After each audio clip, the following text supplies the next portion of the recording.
baik pada kesempatan pagi yang terakhir ini. Saya sama merah ya, belum balik, masih sama merah, masih dalam berlatih. Jadi saya akan share tentang dasar parami. Adik-adik tahu dasar parami? Dasar itu 10, parami itu perbuatan yang dilakukan Buddha Gautama atau Siddhartha Gautama pada masih hidup atau pada waktu dulu. Jadi dasar parami ini merupakan dasar atau parami yang kita bisa lakukan dalam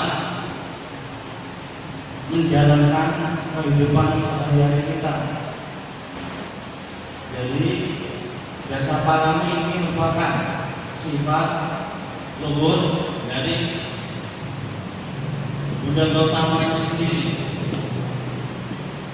Jadi dasar itu 10, parami itu perbuatan. Jadi 10 perbuatan yang kita bisa meniru atau menjalankan dalam kehidupan sehari-hari kita. Yang pertama adalah dana parami. Tahu dana nggak? Adik-adik? Tahu kan? Dana yaitu apa? Memberikan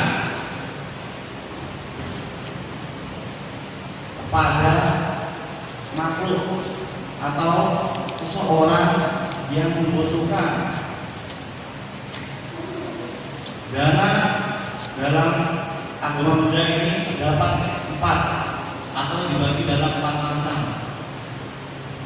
Yang pertama, amisa dana. Adik-adik tahu nggak? Yang SMA macam-macam dana. Ini biasanya diberikan pada agama Buddha pada SMA, yang SMA nggak ada. Itu yang pertama tadi, amisa dana, yaitu dana yang diberikan dalam bentuk materi. Tahu kan materi? Dalam bentuk uang atau benda, misalnya rupa, lilin, uang. Itu merupakan dalam cakupan amisa dana, dana yang diberikan dalam bentuk benda atau materi. Jadi dana ini bisa adik-adik lakukan. Dana adalah bentuk perbuatan dasar yang bisa dilakukan oleh adik-adik sekalian. Contohnya adik-adik pas waktu berjalan melihat seseorang atau gelandangan atau pengemis yang meminta-minta, timbul rasa untuk memberikan, timbul rasa empati atau kasihan terhadap orang tersebut, timbul rasa ingin memberikan sedikit benda atau uang untuk meringankan beban dari pengemis tersebut. Jadi itu merupakan amisa dana dalam bentuk materi. Terus kemudian dhamma dana. dana ini merupakan dana yang diberikan secara omongan atau nasihat. Contohnya saya sendiri memberikan dana kepada adik-adik sekalian, itu merupakan dana. Ya misalnya teman kita melakukan perbuatan buruk, maka kita menasihati atau memberikan saran untuk tidak melakukan perbuatan buruk tersebut. Jadi itu merupakan dana, memberikan saran yang baik, mengucapkan kata-kata positif. Jadi orang tersebut sadar bahwa perbuatan yang dilakukannya itu buruk dan bisa merugikan orang lain juga. Ya, yaitu dana. Terus yang ketiga ada paricaya dana. Paricaya dana ini merupakan dana yang bisa diberikan dengan tenaga. Misalnya biara ini membutuhkan mudah-mudinya untuk melakukan suatu acara, kita bisa membantu dengan memberikan tenaga, mengangkat kursi, menata patien. Jadi itu merupakan dalam bentuk tenaga. Kita bisa berpartisipasi untuk acara tersebut, membantu acara tersebut. Jadi itu merupakan paricaya dana, memberikan dana dengan cara tenaga, membantu atau menolong. Terus yang keempat ada abaya dana. Abaya dana ini juga sering dilakukan oleh siswa muda atau adik-adik sekalian. Adik-adik pernah dengar atau pernah melakukan function enggak? Function pernah kan? Ya, yang kelas-kelas sekali. Jadi function ini merupakan dana kebajikan membebaskan makhluk lain. Misalnya kita melihat burung-burung gereja atau burung patih dijual oleh pedagang di pasar. Kita timbul rasa empati atau simpati untuk membebaskan burung-burung tersebut. Jadi kita timbul untuk membeli burung tersebut, kemudian membebaskannya. Gak hanya burung, semua jenis binatang juga bisa kita selamatkan. Misalnya ada capung masuk ke rumah kita. Rumah kita kan ada kaca. Biasa capung tersebut terjebak dalam kaca tersebut. Cejuk kayak burung juga. Jadi kita timbul rasa untuk menyelamatkan capung tersebut. Jadi kita ambil, nggak perlu takut. Capung itu nggak gigit. Siapa yang takut capung di sini? Capung, apalagi tikus. Jadi kalau misalnya kalian takut, bisa melakukan dengan benda, misalnya serokan. Kita bisa mengusirnya dengan benda. Kalau kita takut untuk menyelamatkan hewan tersebut. Jadi itu merupakan 4 macam dana dalam agama Buddha. Ingat kan? Yang pertama amisa dana dalam bentuk materi. Kemudian yang kedua dhamma dana dalam bentuk nasihat atau dhamma desana. Terus yang ketiga apa? Ntar sambil kasih hadiah kalau bisa. Tahu? Baru berapa menit? Hari cahaya dhamma, dana kebajikan dalam bentuk tenaga atau menolong. Terus yang terakhir ambil dana atau paksem menyelamatkan makhluk. Kan makhluk tersebut merasa dikurung, jadi kita bisa untuk membebaskan atau memberikan kebahagiaan dari makhluk tersebut. Walaupun makhluk tersebut nggak berkata apa-apa, nggak berkata terima kasih, tapi makhluk tersebut bisa merasa senang perbuatan yang kita lakukan, bisa menyelamatkan makhluk tersebut. Terus itu dasar paramita. Yang pertama adalah dana paramita yang tadi, yang terdapat 4 macam tadi.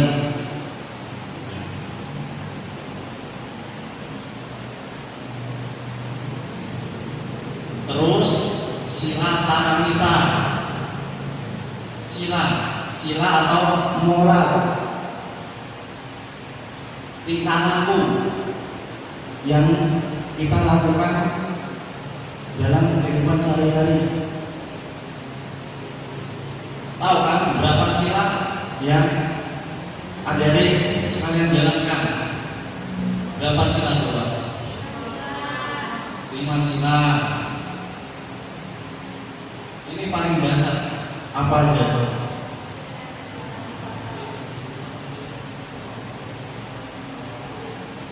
Lima, katanya tahu 5.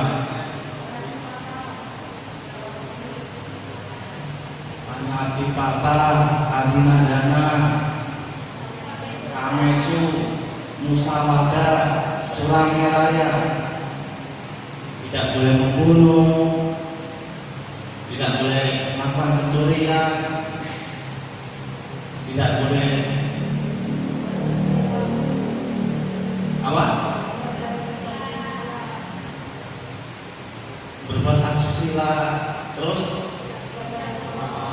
berbohong, terus memanjang kesadaran, pokoknya mabuk. Ada deh nggak pernah mabuk. Jadi lingkungan merupakan faktor untuk bergaul, untuk menentukan sikap kita. Apabila kita berkumpul dengan orang-orang baik, maka kita juga ikut baik. Apabila kita berkumpul dengan orang-orang jahat, contohnya tadi orang-orang pemabuk, jadi kita ikut-ikutan mabuk-mabukan dan sampai kecanduan. Dalam hal ini terdapat dalam agama Buddha terdapat 2 sahabat, Kalyanamita dan Akalyanamita. Mendengar Kalyanamita yaitu sahabat yang baik. Sewaktu kita susah, dia ada di samping kita. Waktu senang juga ada di samping kita. Atau kalau Akalyanamita, yang Akalyanamita sahabat yang buruk. Pada kita susah, dia tidak ada, dan pada waktu senang dia ada. Jadi itu merupakan dua sahabat. Ada deh, pilih yang mana? Yang akal yang wanita, ya, atau yang kalian wanita? Bisa membedakan kan, yang mana yang baik dan mana yang buruk. Jadi itulah merupakan dasar atau sahabat yang bisa kita menjadikan teman. Ntar sahabat kita apa? Ada waktu kita mempunyai banyak maaf kata ya, banyak uang. Jadi dia dekat. Pas waktu bokeh atau kebe, mereka menjauh. Ada yang rasa kan? Pasti ada.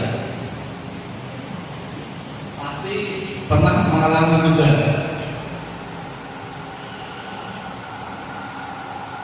Jadi itulah yang sila paramita tadi, terdapat 5. Itu merupakan dasar sila yang bisa adik-adik lakukan dalam menjalankan kehidupan sehari-hari. Terus yang ketiga, nekama paramita. Paramita ya. Nekama paramita ini merupakan bentuk untuk tidak melekat terhadap barang yang hidup atau barang yang mati. Contohnya, adik-adik mempunyai mobil-mobilan. Ada mobil-mobilan? Ada. Mobil-mobilan ini merupakan barang. Dan pada waktu mobil-mobilan ini rusak, kita merasa sedih, ya hancur, atau banyak lepas dari rangkanya. Jadi itu merupakan kita sebagai murid atau umat Buddha sadar bahwa kemelekatan adalah bentuk penderitaan. Jadi kita sebagai umat Buddha harus sadar bahwa pertemuan pasti ada perpisahan. Udah tahu kan?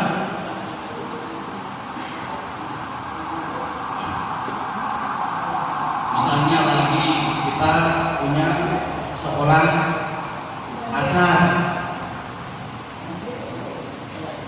Adik-adik pernah pacaran kan? Nah, itu bentuk pengelakatan terhadap orang atau budaya. Kemelekatan ini merupakan hal yang biasa. Jadi kita di sini apa tadi pacar? Apabila kita tiba-tiba diputusi oleh pacar tersebut, pacar kita sedih kan? Bisa ada yang mau bunuh diri, ada yang depresi, nggak makan, 3 hari nggak makan mati, 1 hari nggak apa-apa, 3 hari. Jadi itulah merupakan kemelekatan, itu merupakan sumber penderitaan. Jadi kita kita sadar untuk mengikhlaskan. Kita sadar bahwa kemelekatan itu merupakan bentuk penderitaan yang paling utama.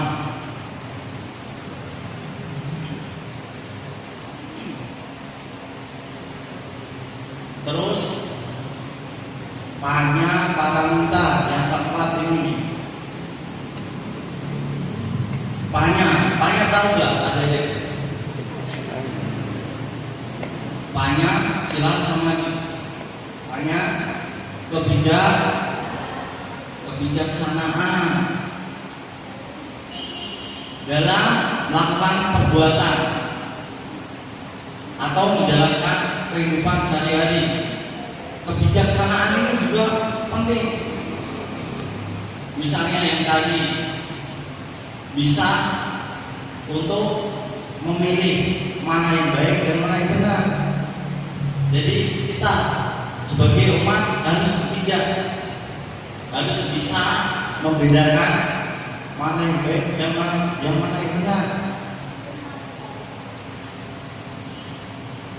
Ada yang tahu kan yang baik dan benar?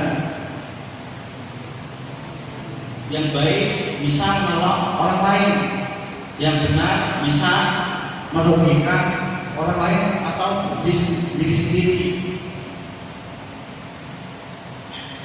Nah, paham kan?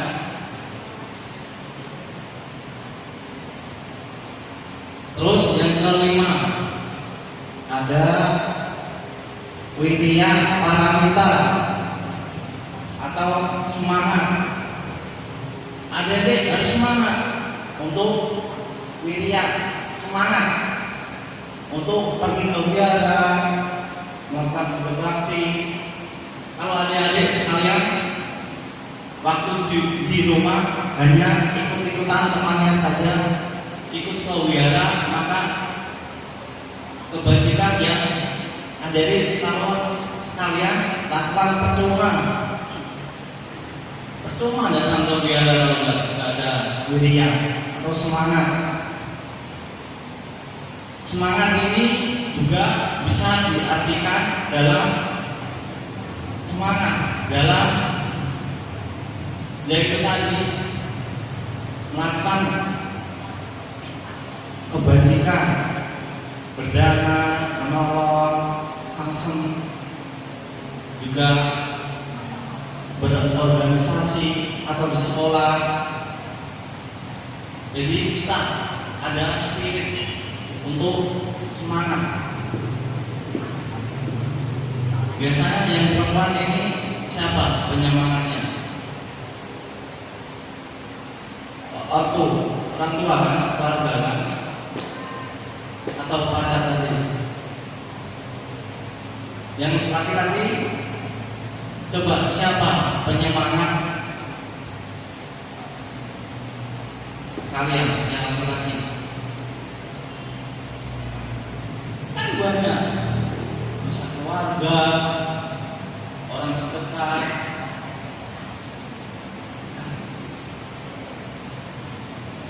Ya, udah, gitu aja.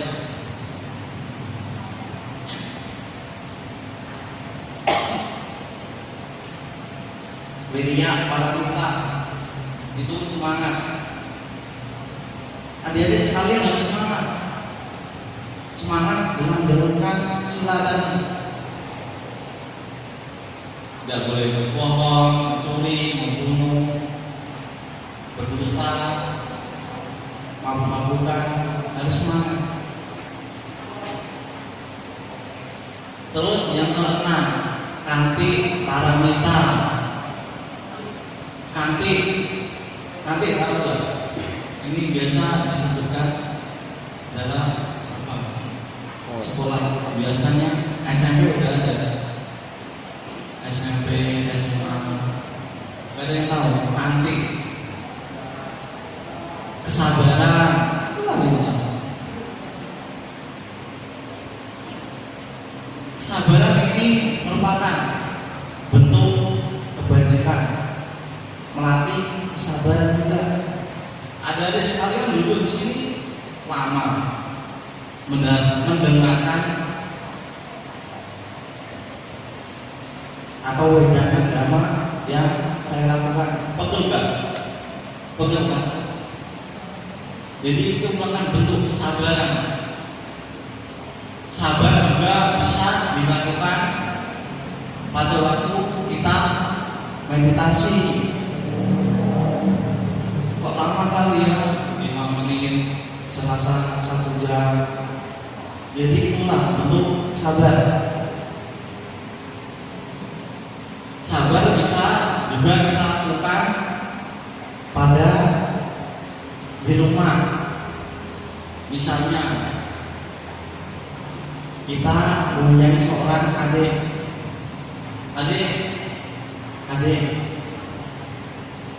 cewek, adik cowok nggak bisa. Jadi kita sabar untuk merawat. Adik itu masih kecil ya, masih bayi. Kita sabar untuk merawat adik kita.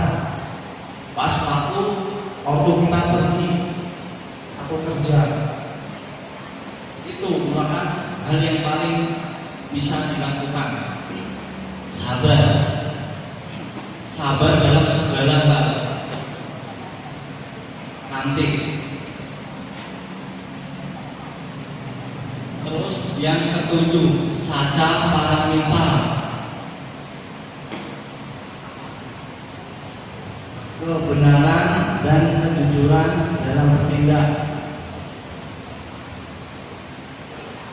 Kalian tahu kan kebenaran, adil untuk kalian dan orang lain, dan jujur dalam memberikan omongan terhadap orang lain. Kalian pernah berbohong nggak? Pernah kan? Adik-adik? Masa nggak pernah berbohong? Pernah. Jadi jujur ini walaupun jujur itu sakit, kita ngomong apa adanya, ya kita harus ngomong apa adanya walaupun itu sakit.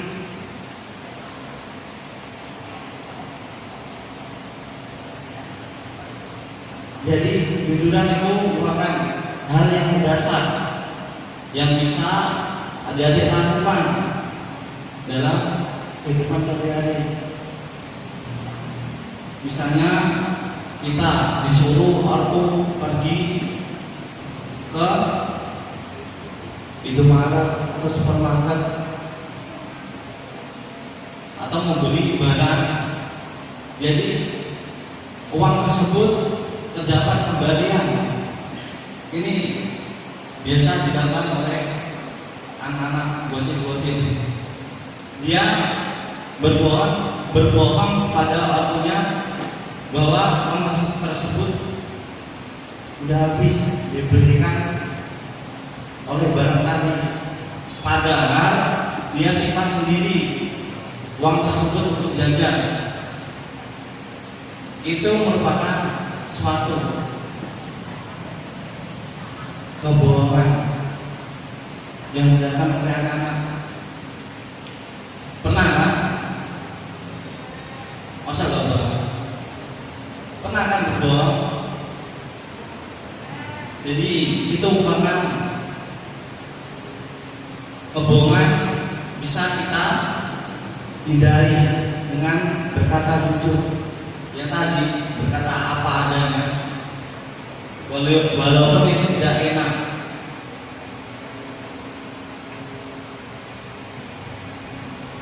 Terus aditana,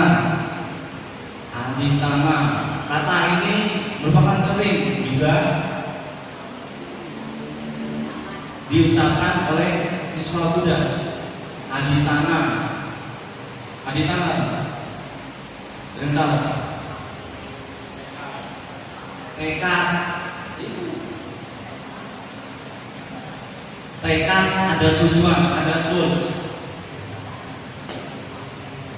Misalnya dulu ini pas sang Buddha Gautama bermeditasi di bawah pohon Bodhi, dan ia bilang,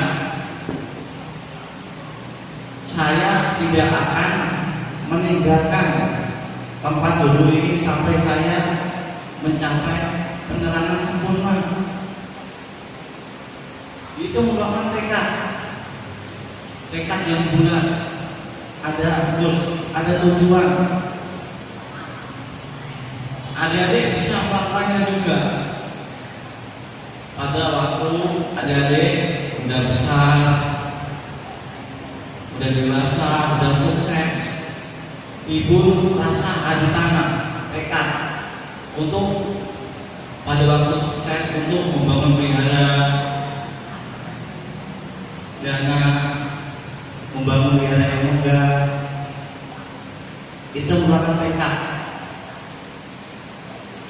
atau tujuan.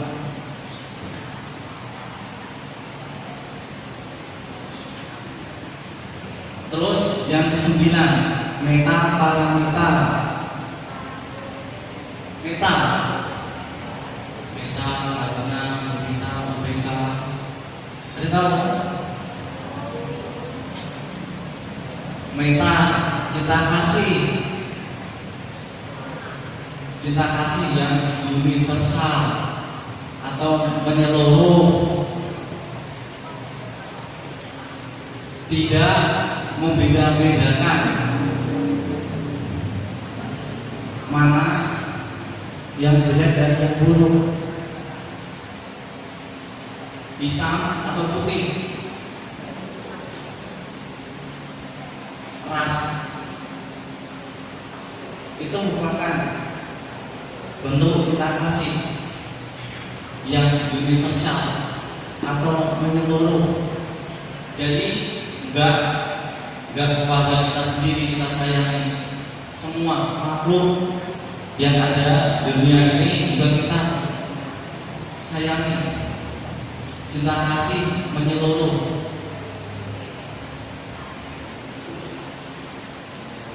Terus yang terakhir 10, UPK,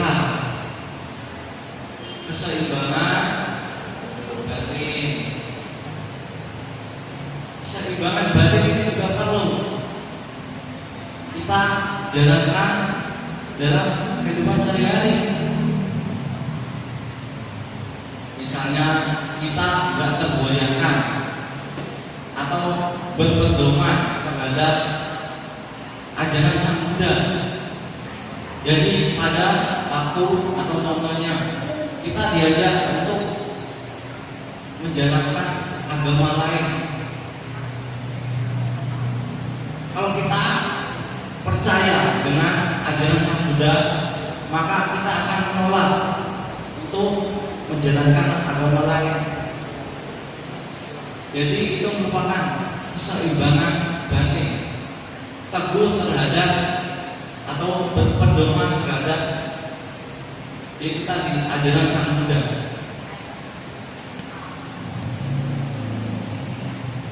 Jadi itu merupakan dasar parami atau 10 perbuatan baik yang bisa adik-adik lakukan dalam menjalankan kehidupan sehari-hari. Itu merupakan sifat-sifat luhur dari Buddha Gautama sendiri. Dana paramita, sila paramita, nekama paramita, wirya paramita, kanti, saca, itu merupakan dasar atau 10 yang bisa ada lakukan. Jadi itulah dasar paramita atau sifat-sifat luhur yang kita bisa ambil, nilai budi pekerti luhur yang bisa kita ambil dari guru junjungan kita Buddha Gautama. Jadi itulah yang saya dapat sampaikan pada kesempatan minggu ini. Semoga bermanfaat buat adik-adik sekalian.